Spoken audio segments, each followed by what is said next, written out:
ഇപ്പോഴെപ്പോഴും ശുദ്ധിയായിരിക്കട്ടെ. എന്താ കുഞ്ഞെ, നീ ഇവിടെ ഒറ്റയ്ക്കിരിക്കുന്നത്? എന്താ മിണ്ടാത്തത്?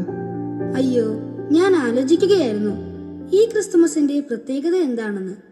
എല്ലാവരും ആഘോഷിക്കുന്നു, നമ്മളും ആഘോഷിക്കുന്നു.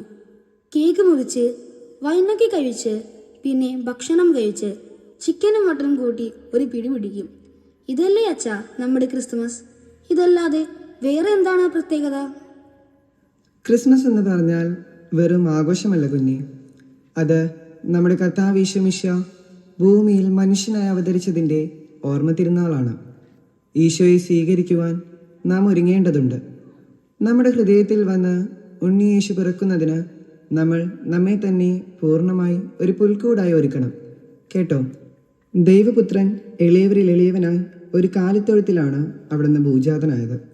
നീതിമാന്മാരെ വിളിക്കാനല്ല, മറിച്ച് പാപികളെ പശ്ചാത്താപത്തിലേക്ക് നയിക്കാനും നിത്യരക്ഷയിലേക്ക് നയിക്കാനും വചനമാംസമായി നമ്മുടെ ഇടയിൽ വസിച്ചു. അതെങ്ങനെയാ നമ്മെ തന്നെ ഇങ്ങനെയൊക്കെ ഒരുക്കുന്നത്? അത് നന്മ പ്രവൃത്തികളിലൂടെയും നമ്മെപ്പോലെ മറ്റുള്ളവരെ സ്നേഹിക്കുന്നതിലൂടെയും സഹായിക്കുന്നതിലൂടെയും ഒക്കെയാണ് ഇത് സാധ്യമാകുന്നത്. ഞാനും ഈശോയോട് പ്രാർത്ഥിക്കാറുണ്ട്, നല്ല ബുദ്ധി തരാനും ഓർമ്മശക്തി ലഭിക്കാനും നല്ല ആരോഗ്യം, അസുഖങ്ങളൊന്നും വരുത്തരുതേ എന്നും പിന്നെ എനിക്കൊരു മൊബൈൽ ഫോൺ ലഭിക്കുന്നതിനൊക്കെ ഞാൻ പ്രാർത്ഥിക്കാറുണ്ട്.